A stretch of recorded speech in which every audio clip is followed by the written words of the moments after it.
students.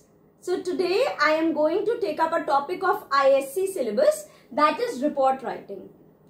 Basically this comes in question number 2. As you people know that question number 1 is composition, that means your essay. Question number 2 has 2 parts, which is report writing. It is not compulsory कि आपकी सिर्फ report writing आए. Report writing के साथ बहुत सारे options रहते हैं, जैसे कि बुक रिव्यू आ सकता है, फिल्म रिव्यू आ सकता है, आर्टिकल आ सकता है, स्पीच आ सकता है, personal profile, statement of purpose, travel brochure, ऐसे बहुत सारे ऑप्शंस रहते हैं. तो उनमें से एक है रिपोर्ट राइटिंग. तो आज हम रिपोर्ट राइटिंग बिगिन करेंगे. सेकेंड पार्ट जो होता है क्वेश्चन नंबर 2 का, वो है प्रपोजल राइटिंग, जो कि मैं नेक्स्ट वीडियो में पोस्ट करूंगी. So report writing is basically of 20 marks. ये 20 मार्क्स में आता है. 300 वर्ड्स जो होता है, इसका अप्रोक्सीमेट वर्ड लिमिट जो होती है वो 300 वर्ड्स की होती है. So you people will have to write somewhere around 1.5 sheet, ताकि आपका 300 वर्ड्स कंप्लीट हो सके. हमेशा एक चीज हमें लिखने से पहले याद रखना है कि जो रिपोर्ट राइटिंग होते हैं वो 2 तरह की होती हैं. One is newspaper report and the other one is magazine report.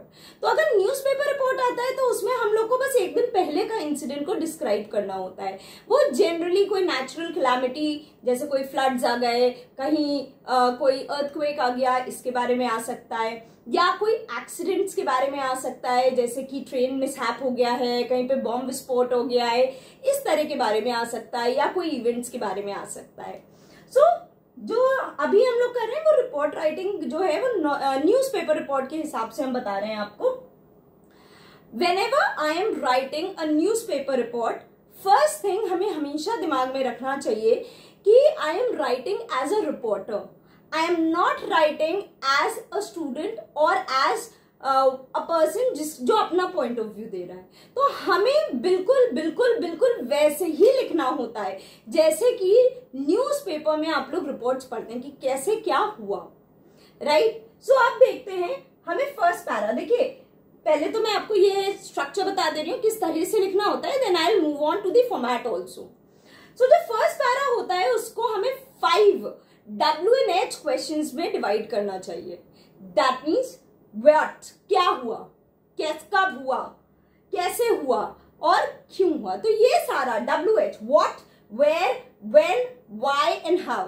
So first para should cover all these 5 WH questions. तो पहले पैरा में तो ये होना चाहिए. दूसरा पॉइंट क्या होता है कि हमें हमेशा इनडायरेक्ट स्पीच लिखनी चाहिए. हमें कभी भी इन्वर्टेड कॉमास में, या मेरा ये पॉइंट ऑफ व्यू है, नहीं लिखना चाहिए, क्योंकि मैं वहां पे अपना पॉइंट ऑफ व्यू देने नहीं गई हूं. जो रिपोर्टिंग कर रहा है, जो भी जर्नलिस्ट है जो रिपोर्टिंग कर रहा है, he is not there to give his point of view. वो वहां पे आपको सिर्फ इंसिडेंट को बताने के लिए कर रहा है. रिपोर्ट राइटिंग का मतलब ही होता है रिपोर्टिंग दी इंसिडेंट, कैसे क्या हुआ उसके बारे में बताना. सो जो भी हम लिख रहे हैं वो हमेशा इनडायरेक्ट स्पीच में होना चाहिए, पैसिव वॉइस में होना चाहिए. पैसिव वॉइस का मतलब हो गया जैसे द बॉम्ब वाज विस्फोटेड by the terrorist. So try to always write in passive forms, first point. Second point, I या पर्सनल प्रोनाउन नहीं यूज होने चाहिए. पर्सनल प्रोनाउन हम पूरी रिपोर्ट में नहीं यूज करेंगे एक्सेप्ट अगर हम आई विटनेस के बारे में बता रहे हैं. अगर जैसे मान लीजिए हम वहां पे गए एज अ रिपोर्टर, वहां पे गए और हमने कोट करके लिखा, मिस्टर शर्मा एन आई विटनेस स्टेटेड, इन्वर्टेड कॉमा में, 5 people were killed, it was a chaotic situation, and maximum 2 to 3 lines, not more than that. सिर्फ वो हम डायरेक्ट स्पीच या आई के साथ यूज कर सकते हैं. बाकी सारा जो आपका होगा रिपोर्ट वो पास्ट टेंस में होना चाहिए, इनडायरेक्ट फॉर्म में होना चाहिए और पैसिव फॉर्म में होना चाहिए. हम डायरेक्ट स्पीच कहीं पे भी यूज नहीं करेंगे, हम एक्टिव वॉइस कहीं पे भी यूज नहीं करेंगे. Next, no personal opinion. Reporter should not give his or her personal opinion. मेरे ख्याल से वहां पे ऐसा होना चाहिए था, नहीं. आपका ख्याल की कोई इंपॉर्टेंस नहीं है वहां पे, क्योंकि you are just a reporter. You have gone over there simply to report the incident and not to give your personal opinion. आप अपना कहीं पे भी पर्सनल ओपिनियन नहीं देंगे. अगर आपके दिमाग में कोई थॉट्स आ रहे हैं तो आप लिख सकते हैं मिस्टर शर्मा एन आई विटनेस सेड. आप उनके पॉइंट ऑफ व्यू से अपना पर्सनल ओपिनियन दे सकते हैं, या कोई अथॉरिटेटिव पर्सन मान लीजिए DM of the state has said, तो उनके हिसाब से आप पर्सनल ओपिनियन दे दीजिए. लेकिन आप खुद कोट करके नहीं लिखेंगे कि I feel this and that. Right. Simple language. आपके रिपोर्ट राइटिंग की language should be very simple. हम उसमें कहीं पे भी फिगरेटिव लैंग्वेज, मेटाफर्स या सिमिलीज नहीं यूज करेंगे. इसके पीछे एक बहुत सिंपल सा रीजन है कि जो लोग हैं वो बहुत ही, हर कोई तो इंग्लिश में जरूरी नहीं है ना कि आपकी तरह आईएससी से पढ़ा हो. बहुत सारे लोग जो हैं वो सिंपल लैंग्वेज यूज करते हैं. 90% ऑफ आवर पॉपुलेशन जो है वो सिंपल लैंग्वेज यूज करती है. तो figurative language will not attract more viewers or more readers to the newspaper. So this is the reason why we use very simple language and no ornamental language. हम simple similes, metaphors, personifications ये सब use नहीं करेंगे. Moving कि आपको जो report writing होती है इसमें 8 पॉइंट्स दिए जाते हैं ऐसे करके. मतलब मान लीजिए ये फिर डैश, फिर ये, फिर डैश, फिर ये, फिर dash. These are the hints. तो ये hints को एक भी हिंट को मिस नहीं करना है. उसके पीछे रीजन क्या है? ये 8 हिंट्स जो दी जाती हैं ये हर हिंट 2 मार्क्स की होती है. तो इज इक्वल टू 16 मार्क्स तो ये हो गए. और जो 4 मार्क्स होता है वो ग्रामर का होता है. आपका क्या स्ट्रक्चर है, टेंसेस कैसे हैं, आपकी ग्रामर कैसी है, आपने कैसे प्रेजेंट किया है, तो ये 4 मार्क्स उसका होता है. तो ये 16 मार्क्स जो 8 पॉइंट्स हैं इनको कभी भी मिस नहीं करने. You want to incorporate some other points, you can do that, but don't miss these 8 points. These 8 points are essential. इसको तो हमें ऐड करना ही करना होता है. अब हम मूव करते हैं इसके फॉर्मेट पे. तो रिपोर्ट राइटिंग का जो फॉर्मेट होता है, सबसे पहले एक हमें बहुत ही अट्रैक्टिव हेडिंग देनी चाहिए. फॉर एग्जाम्पल देखिए, आजकल तो ऑनलाइन मीडिया का जमाना है. आप लोग जब स्क्रॉल करते हैं तो आप लोग सारी कोई आर्टिकल्स नहीं पढ़ते हैं. जो आर्टिकल आपको सबसे ल्यूक्रेटिव, सबसे अट्रैक्टिव लगता है, अरे वाह इसके अंदर क्या होगा, भले ही अंदर कुछ भी हो, भले ही अंदर उतनी अट्रैक्टिव स्टोरी ना हो, लेकिन हेडिंग से हमें पता चलता है कि yes this is something very nice.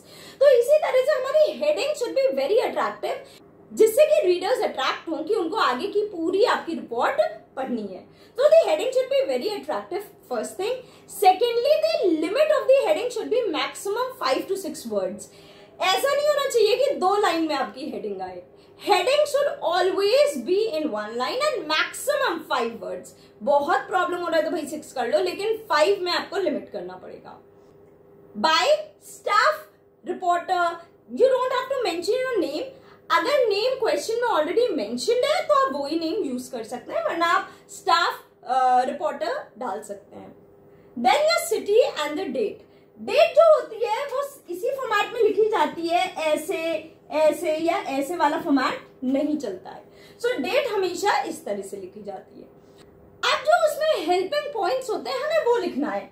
जो भी आपका पहला पॉइंट है हमने वो लिखा है कि इमेजिनरी लाइन ड्रॉ कर लेंगे, और फिर यहाँ पे हमने उसको डिस्क्राइब कर दिया. फिर दूसरा पॉइंट लिखा, फिर उसको डिस्क्राइब कर दिया. अगर आप हर पॉइंट में 2 to 3 या 3 to 4 लाइंस लिखेंगे तो आपका 8 पॉइंट्स में इजीली वर्ड लिमिट अचीव हो जाएगी. पहली चीज. दूसरी चीज, जैसे मैंने पहले बताया, please don't miss any of the points. You should not omit any of the points. आपको पॉइंट सारे इनकॉर्पोरेट करने होते हैं. अगर आपको डाउट हो रहा है, कुछ प्रॉब्लम आ रहा है, तो आप सोचो 2 पॉइंट्स को क्लब कर लें. देखिए प्रॉब्लम कुछ नहीं है, आप 2 पॉइंट्स को एक में लिख सकते हैं. आप ही का वर्ड लिमिट कम होगा. आप सिंपल जो चीज आपने लिखा है आप उसको दूसरी लैंग्वेज में करके दूसरे पॉइंट में डाल दो. भले ही आप वही रिपीट कर दो, लेकिन लैंग्वेज थोड़ी सी चेंज कर दो. तो इससे क्या होगा कि जो एग्जामिनर है उसको समझ में आएगा कि अच्छा ये पॉइंट इनकॉर्पोरेटेड है, ये पॉइंट इनकॉर्पोरेटेड है, तो it will be easier for him to give you marks also. Right. आखिरी में हम लोग कह सकते हैं that authorities are looking into the matter and committee has been set up in order to investigate about the entire scenario. तो इस तरह से हम एंड कर सकते हैं. एंडिंग में कुछ भी हमें थैंकिंग यू ये सब नहीं लिखना है. ये सारा फॉर्मेट होता है हमारा रिपोर्ट राइटिंग का. ये हमारा न्यूज़पेपर रिपोर्ट का होता है. अब मैगजीन रिपोर्ट में थोड़ा सा चेंजेस है, format is just the same. Magazine report में क्या होता है कि आप उसमें जनरल वे में लिख सकते हैं, क्योंकि मैगजीन रिपोर्ट जो होती है वो 6 मंथली भी हो सकती है, 1 ईयर की मैगजीन भी हो सकती है, बाई मंथली भी होती है, तो वो डिफरेंट टाइम इश्यूज पे आते हैं। अब क्या है, मैगजीन रिपोर्ट जनरली आ सकता है कि आपके स्कूल में फंक्शन हुआ है, एनुअल फेस्ट हुआ है, उसके बारे में देना है, तो वो थोड़ा सा डिटेल्ड वे में लिख सकते हैं। इसकी जो लैंग्वेज होती है वो बहुत ही ज्यादा फॉर्मल लैंग्वेज होती है, उसमें आप सेमी फॉर्मल लैंग्वेज भी यूज कर सकते हैं। बाकी magazine report and newspaper report का format and everything else is exactly the same. Hope this report writing is quite clear to you all. If you have any doubts, so you can please ask me in the comment section. But before that, don't forget to like, share and subscribe to my channel. Thank you so much. Bye-bye.